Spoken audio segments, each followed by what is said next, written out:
Relieve చేయొద్దని చెప్పి ఒక సర్క్యులర్ ఇవ్వడం జరిగింది గవర్నర్ గారు చెప్పి. అలాగే ఈ ఆఫీస్ ఫైల్స్ మార్చకుండా పోలీస్ సెక్యూరిటీ పెట్టారు.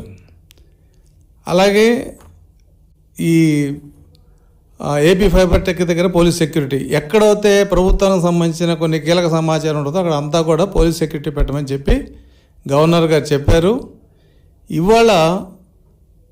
ఇవాళతో ఎలక్షన్ కూడా అయిపోతుంది. ఈ రాష్ట్రంలో దాదాపు ఒక 300 మంది నర్సింగ్కి స్టాఫ్ నర్సులకి పోస్టింగ్ ఇచ్చే ఉద్దేశం. రెండోది, గత ప్రభుత్వం ఫిబ్రవరి 2024 1800 మంది టీచర్లకి ట్రాన్స్ఫర్ ఆర్డర్ ఇచ్చింది. ఇచ్చినప్పుడు ఏం చేశారంటే మీరందరూ మేలో రిలీవ్ అవ్వాలని చెప్పి ఆ రోజు ఆర్డర్ ఇవ్వడం జరిగింది. ట్రాన్స్ఫర్ అయితే ఫిబ్రవరిలో చేశారు, మేలో రిలీవ్ అవ్వమని చెప్పి ఆర్డర్ ఇచ్చారు. మేలో ఎలక్షన్ కోడ్ అవ్వటం వలన ఎలక్షన్ కోడ్ అయిన తర్వాత మీరందరూ రిలీవ్ కండి అని చెప్పి విద్యాశాఖ కార్యదర్శి ఆర్డర్ ఇవ్వడం జరిగింది. అంటే రేపు నుంచి వీళ్ళందరూ రిలీవ్ అవ్వాలి. ఈ ట్రాన్స్ఫర్లు ఏంటి? వైసీపీ సపోర్ట్ చేసిన టీచర్లందరూ 2 నుంచి 3, 4, 5 లక్షలు డబ్బులు ఇచ్చి కౌన్సిలింగ్ లేకుండా వాళ్ళకి కావాల్సిన ప్లేసుల్లోకి డైరెక్ట్గా ప్రభుత్వం దగ్గర ట్రాన్స్ఫర్ ఆర్డర్ తెచ్చుకున్న ట్రాన్స్ఫర్లు ఈ 1800. టీచర్ సంఘాలు ఏపీటీఎఫ్ కానీ యూటీఎఫ్ కానీ వీళ్ళందరూ మొత్తుకున్నారు. ఇది తప్పు, ఇది ప్రభుత్వం ట్రాన్స్ఫర్ చేయడం తప్పు, పైగా ఇంతమందిని 1800 మందిని చేయటం తప్పు, కౌన్సిలింగ్ జరగాలి అని చెప్పి వాళ్ళు మొత్తుకున్నా కూడా ప్రభుత్వం ఇలా ఎలక్షన్ కోడ్ ఉంది, మీ తర్వాత చూస్తాను అన్నారు. నిన్నటికి నిన్న విద్యాశాఖ కార్యదర్శి ఫోన్ చేసి వాళ్ళ కమిషనర్ గారికి 6వ తారీఖుతో కౌన్సిలింగ్ అయిపోతుంది, మీరు 7వ తారీఖు నుంచి వీళ్ళందరినీ రిలీవ్ చేశానని చెప్పి ఉత్తర్వులు ఇవ్వడం జరిగింది. మరి వీళ్ళందరూ సంఘాలు చెప్పినా వినలేదు కాబట్టి మనమేమో ఇంకా పూర్తిగా ప్రమాణ స్వీకారం జరగలేదు, మన హడావిడిలో మనకున్నాం. మన దగ్గరికి వచ్చారు టీచర్స్ సంఘాలు, టీచర్లు.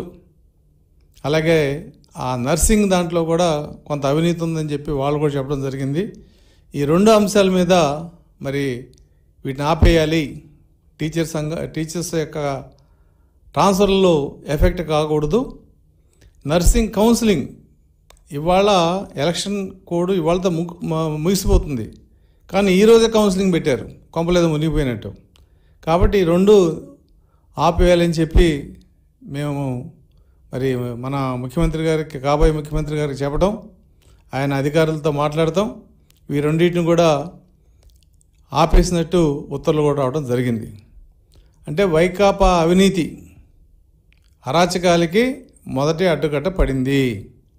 డిప్యుటేషన్ మీద వచ్చిన ఏపీ కార్పొరేషన్ ఎండీ కానీ, మైనింగ్ కార్పొరేషన్ డైరెక్టర్ కానీ, జేఈఓ టీటీడీ కానీ, ఇంకా కొంతమంది అవినీతి అధికారులు ఇక్కడ ఉంటే తాట తీస్తారని చెప్పి భయపడి మా డిప్యుటేషన్ వద్దు మేము వెళ్ళిపోతామని చెప్పి లెటర్ పెట్టుకుంటే, దౌర్భాగ్యం ఏంటంటే చీఫ్ సెక్రటరీ కూడా ఆ సిఐడి చీఫ్ సంజయ్కి పర్మిషన్ ఇవ్వడం జరిగింది. వీటన్నిటిని గమనించిన గవర్నర్కి నివేదిక ఇస్తే, లేదు ఈ రాష్ట్రంలో ఎవడో వెళ్ళటానికి లేదు, ఎక్కడో అక్కడ ఉండాల్సిందే కొత్త ప్రభుత్వం వచ్చేదాకా అని చెప్పి నిన్న చీఫ్ సెక్రటరీతో ఉత్తర్వులు ఇప్పించడం జరిగింది. అయితే మరి ఆయనకు ఇబ్బంది ఏంటో తెలియదు, కానీ ఈ రోజు నుంచి ఆయన కూడా సెలవు మీద వెళ్ళిపోయాడు. అంటే గత ప్రభుత్వంలో చేసిన అరాచకాలు, అవినీతి, లేదంటే వైలేషన్, రూల్స్ వైలేషన్, ఈ 3 చూస్తేనే ఇంత పెద్ద పెద్ద చేపలన్నీ బయటపడ్డాయి. అసలు మేము ప్రభుత్వంలోకి వచ్చి వీళ్ళ అవినీతి అంతా బయటికి తీస్తే ఈ 5 సంవత్సరాలు వీళ్ళ అవినీతి మీద ఎంక్వైరీ చేయడం సరిపోద్దంత అవినీతి చేసింది గత ప్రభుత్వం.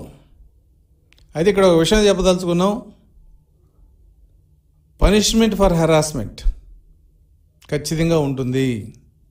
మేమేమి వైసీపీ లాగా హెరాస్ చేయం ఎవరిని, కానీ హెరాస్ చేసిన వాళ్ళకి పనిష్మెంట్ ఇవ్వకపోతే అది టీడీపీ ప్రభుత్వం చేతకంతనంగా ఉంటుంది.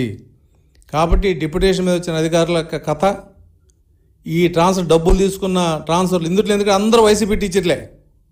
వైసీపీ ప్రభుత్వం ఎవరికి పని అవుద్ది? తెలుగుదేశం టీచర్కి పని అవ్వదు, వైసీపీ టీచర్కే పని అవుద్ది. పైగా డబ్బు అవినీతి 2 లక్షల నుంచి 3 లక్షలు ఒక్కొక్క టీచర్ దగ్గర వసూలు చేశారు ఆ మినిస్టర్ పేషీలో. అలాగే నర్సుల కౌన్సిలింగ్ అంటే వాళ్ళకి ట్రైనింగ్ ఇచ్చింది, ప్రభుత్వమే ట్రైనింగ్ ఇచ్చింది, అది రూల్స్లో ఉంది.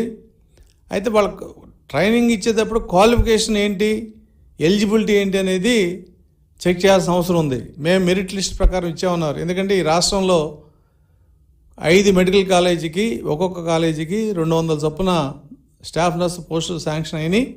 ఇది సెప్టెంబర్ 2023లో జరిగింది. ట్రిప్కి ఒక 50 మందిని కాలేజీకి సెలెక్ట్ చేస్తూ వచ్చారు. ఇప్పుడు ఆఖరిగా దాదాపు ఒక 500 చిల్లర దాకా స్టాఫ్ నర్సులను అపాయింట్ చేయడానికి, అంటే అపాయింట్మెంటు సెలక్షన్ అయిపోయింది, వాళ్ళని ఎక్కడ వేయాలి ఏంటి అనే దాని మీద కౌన్సిలింగ్ ఈరోజు పెట్టారు మెడికల్ సెక్రటరీ. అంటే ఎలక్షన్ కోడ్ ఉంది, ఇవాళతో అయిపోతుంది ఎలక్షన్ కోడ్ ఉండగా కౌన్సిలింగ్ పెడతంలో అర్థం ఏంటో మాకు రేపు కౌన్సిలింగ్ పెడితే కొంపలే మునిగిపోవు. వాళ్ళకేమో ఎక్స్పైరీ డేటు ఏం లేదు. ఎప్పుడు కౌన్సిలింగ్ పెడితే అప్పుడు పోస్టింగ్ ఆర్డర్స్ ఇస్తే జాయిన్ అవుతారు. ఇప్పుడు కొత్తగా రిక్రూట్ అయినోడికి అపాయింట్మెంట్ ఎప్పుడు ఇవ్వచ్చు? ఎప్పుడైనా ఇవ్వచ్చు. ఏపీపీఎస్సీ పరీక్ష పాస్ అయిన తర్వాత ఇచ్చిన తర్వాత ఒక 15 రోజులు జాయిన్ అవ్వాలి. అందుకని అపాయింట్మెంట్ ఇవ్వడానికి టైం ఏం లేదు.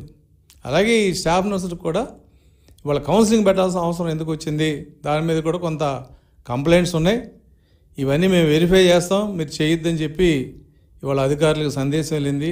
ఆ 2 ఆగిపోయినాయి. డిప్యుటేషన్ మీద వచ్చి